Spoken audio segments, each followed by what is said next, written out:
What we're going to see, and I've talked about what's going on in Liberia a bit before. Liberia is in northwestern African continent. It was formed by, it was the first democracy in Africa. I learned a ton of really interesting stuff on this from Chris Ritter's blog. No, not his blog. He sends out a Team Caffeine Monday mailing where he does write-ups on complicated topics. He's a fantastic writer and a fantastic thinker. But he did a really good history of Liberia as a whole, and then how Methodism came to be and what's transpired recently that's caused all this anxiety. Bishop Quire, I don't know, Quire, I don't know how it's pronounced. He held a meeting, so they've been calling in Liberia to have a special called conference to take a vote on disaffiliating from the United Methodist Church because of the things that they decided at this recent general conference. Côte d'Ivoire has done this. Many other annual conferences, central conferences in this region have wanted to disaffiliate from the United Methodist Church. Bishop Quire, I'm going to call him Quire. I've reached out to a couple Liberians I know to see if they will talk with me and just explain the situation. There's a whole series of articles on Chris Ritter's blog, peopleneedjesus.net. Go to the Fallout section, and it has several articles that can talk about what happened at this gathering. The long and short of what's happening is Bishop Quire is refusing to entertain the notion that they will leave the United Methodist Church. He was one of these bishops that signed on last year to this statement against the WCA and the GMC operating in Africa. It's been clear that he's compromised by institutional forces for a time. He's been saying publicly, look, we're not going to go in the direction of the gay agenda in America. They've allowed for regionalization. We're going to be our own region where we're going to maintain the biblical faith. We'll continue to partner with them. We're just not going to follow them, which sounds like a reasonable approach when you don't read 1 Corinthians 15 about the nature of the body and how interconnected the body is. Actually, let me double check myself. I always get 12 and 15 confused, and I don't want to embarrass I've already embarrassed myself. No, it's chapter 12 where it talks about the diversity. Yeah, chapter 12 is what I'm talking about. If you haven't read 1 Corinthians chapter 12, that's about the interdependent nature of the body. The nature of the body of Christ is not we have regions that do their own thing. It's interconnected. So for believers who read 1 Corinthians 12, you know that regionalization flies in the face of biblical principles. And so there has been increasing antagonism towards Bishop Quire. They've camped outside of his office so that he's gotten security personnel involved. Now he's trying to send out cabinet members that are going to give the party line, and a lot of churches throughout Liberia, which represents, I think, between 120 and 150,000 members. They're not nearly as big as Côte d'Ivoire, but they're still quite sizable. They are refusing to listen to the cabinet officials, and they're just trying to speak directly with people who were at General Conference to talk about what transpired. So what we're going to look at is footage. He went to a meeting at a 100-year-old church where he said, we're not leaving the UMC. If you want to leave the UMC, you can quietly go. And man, this set people off, as you're going to see. We're not going to watch this whole clip. It's like 30 minutes long. So I'm going to watch the opening, which is super crazy, and then I might jump ahead a little bit. But this is not something that we're accustomed to seeing in the U.S., and so I wanted to talk a little bit theologically about the situation, how we should process what our brothers and sisters in Liberia are going through. So here's the video, and you see it's an intense situation, and I'll make sure we can hear this before. Okay, yeah, we should be able to hear this.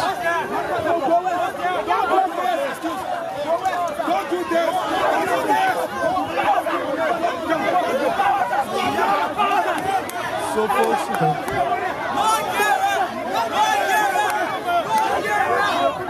folks, welcome. You are watching from Africa Live. We are here in Liberian. So they've got Bishop Quire's car surrounded, his SUV. He has some guys, and you see that they've been protesting already. Bishop Quire call or a special session. We'll read more of the signs here, but he is in the vehicle. They're trying to shuttle him out of there because it's all falling apart. The people have taken great offense. They're wanting to beat the crap out of this bishop. I shouldn't laugh. It's just so intense. So anyway, let's go a bit further. So there's a security guy. He's smiling. He's trying to calm people down. They're not having it.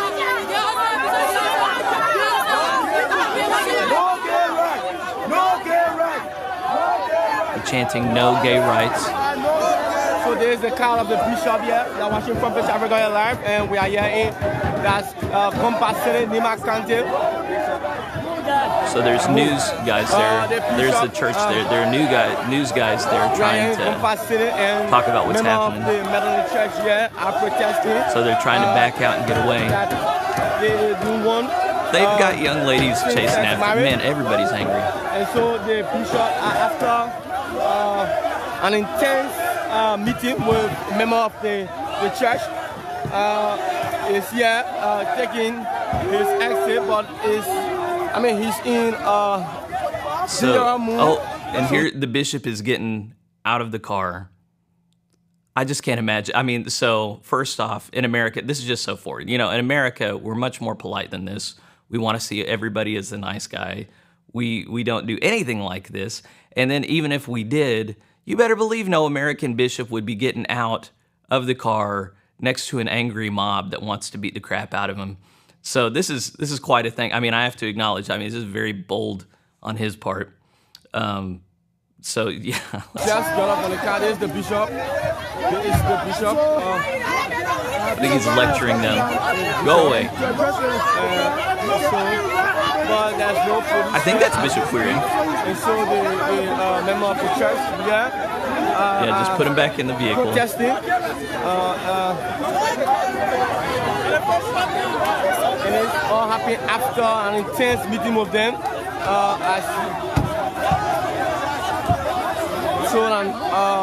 More than an hour meeting with the member here in Nima County, that compassionate Nima County. He tried to explain to them his stance on throwing things at the car. They go off the road, and they just blast out of there.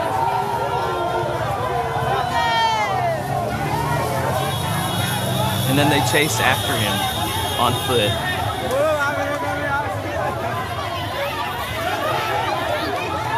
So obviously, I think that's something like, I guess the worst case scenario is where they actually get a hold of him and beat him publicly.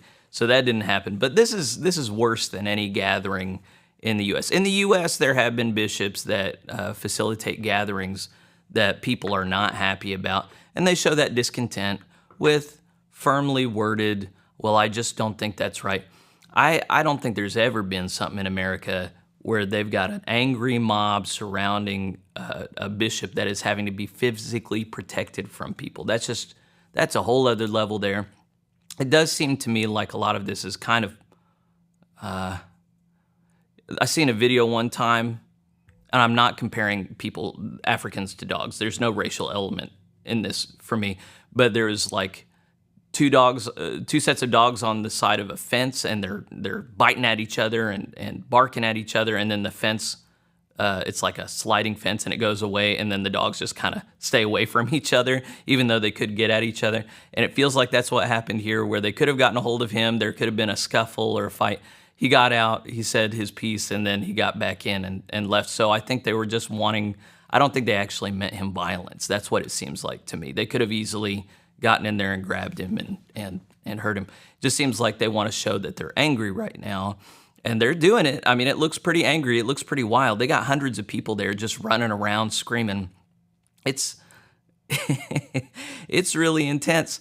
I've never been in an environment like this. I don't even know what I would do in an environment like this. So I'll show a little bit more here.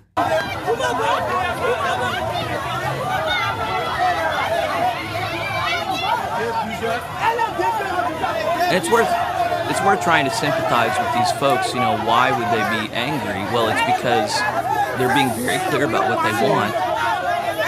Their bishop is not listening to them. You're watching from Place Africa Live. We are in Compass City, Lima County, and just watched the bishop leading. So when you're clear about what you want, and you have a spiritual leader that's supposed to at least listen to you, and he's just going, no, I'm not listening. We're not doing anything you want to do. He talks to this lady for a second. She's pretty angry. But then this guy shows up. I can't tell you who he is. I'm sure somebody has written up what's happened.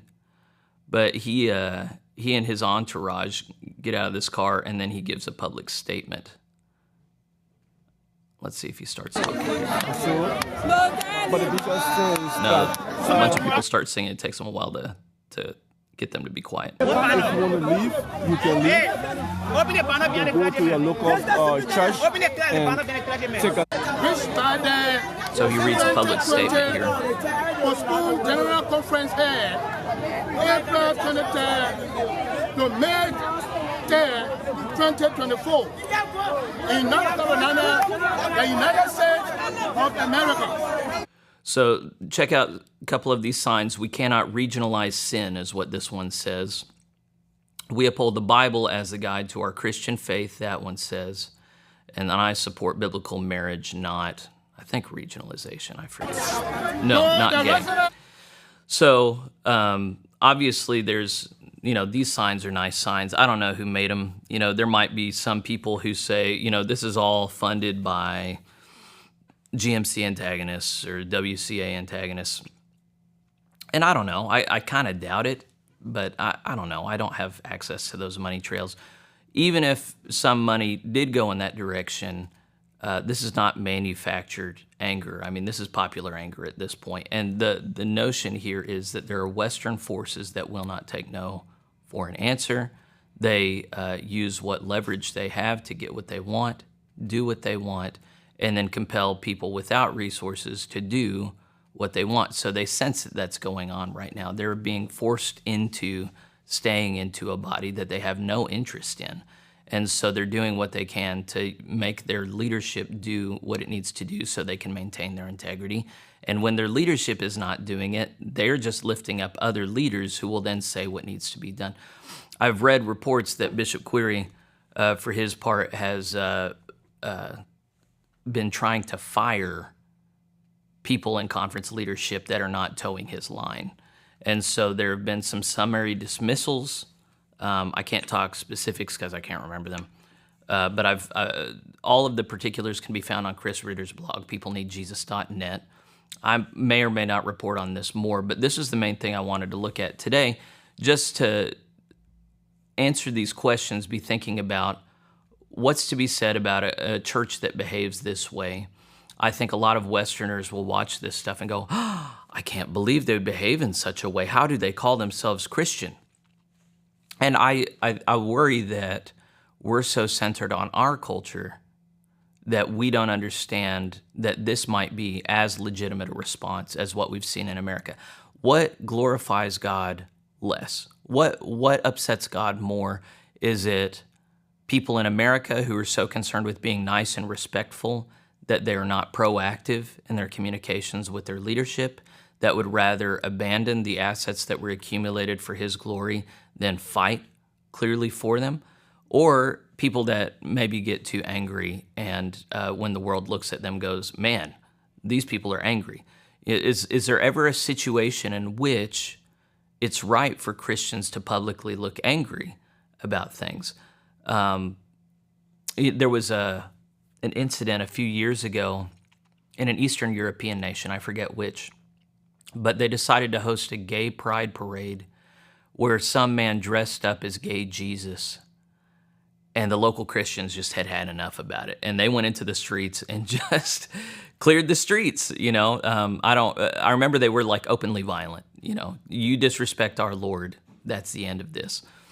And so to Liberians in Africa, okay, maybe Americans are just not as passionate or not as violent, but they're clear. Once you start pushing back against clear biblical sexual morality and you try and make the church a place where we are ambivalent about sexual behavior, that's when they are going to get angry. That's when they're going to get vocal. They're not going to back down. They will even stand up to their bishop, and they respect their bishops more than we do here. So it's a very interesting dynamic where it just seems to me like in the West we're so synthetic that we're not even awake and alert a lot of the time. And then you get to watch folks like this that are, and that comes with certain risks. That can go to certain extremes that we generally don't have to fear in the U.S. But I don't know that that makes it wrong. Now, if they grabbed the bishop and beat him, I would be sad about that. That would not be good.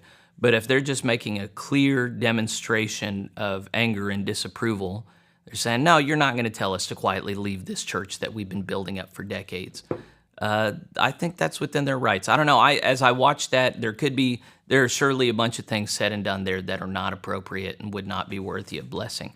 But I guess I am, when we're looking at the U.S., I guess I kind of wish that the U.S. did have more firm correction of the corrupt behavior of the bishops. I think it really is unfortunate that that people did not communicate as clearly with them to convey just how wrong all this is. And I'm sure a lot of them have heard stuff, but there's hearing it and then there's seeing the impact that it has on people.